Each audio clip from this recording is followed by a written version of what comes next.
Can you please describe this sandwich, this toasted sandwich?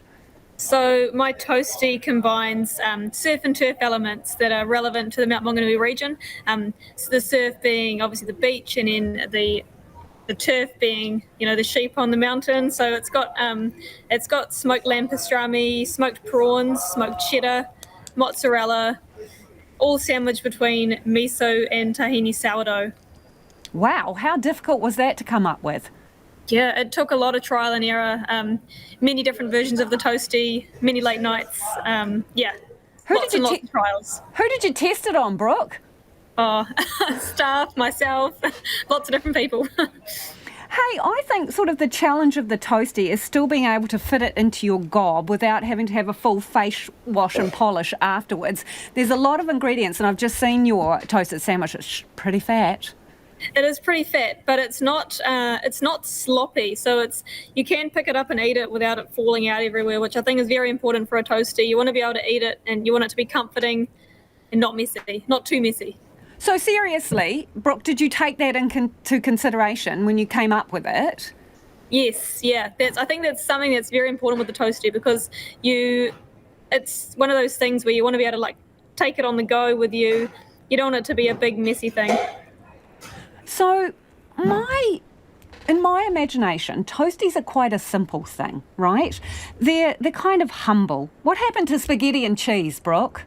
I know. Spaghetti and cheese is still an amazing combo. You think? But I think that the toasties are definitely having a moment, and people are getting more creative with fillings, and they're totally just having a good moment. Are there any rules? Because, people have this argument all the time about pizza, that it should be something simple, there's 1 or 2 ingredients. What are your views on the toastie? Ooh, I think that toasties should still be kept simple, but I think you can get creative if everything works well together. So toasties tend to be quite rich, so you need to balance it out with a bit of acidity or something in there. For example, pickles are a great thing to use in a toastie because they balance out all the richness. You mean the sort of salty, fatty goodness that you generally get in a toastie? Yeah, all that fattiness needs to be cut by something. So now that you've made this, what are your plans in terms of creating something new? Are you always on the quest? Yeah, I'm always keen on just trying new things, especially on the barbecue.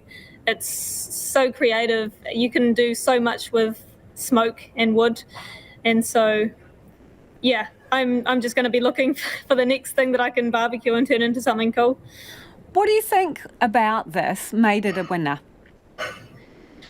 I think the story played a big part, using elements of surf and turf, which is so relevant to the region, but also just making sure that the toastie was balanced, because I guess it could be, you look at the toast and you think, well, prawns and cheese and meat, it kind of seems a bit of a weird combo, but you just have to get that balance right for it all to work.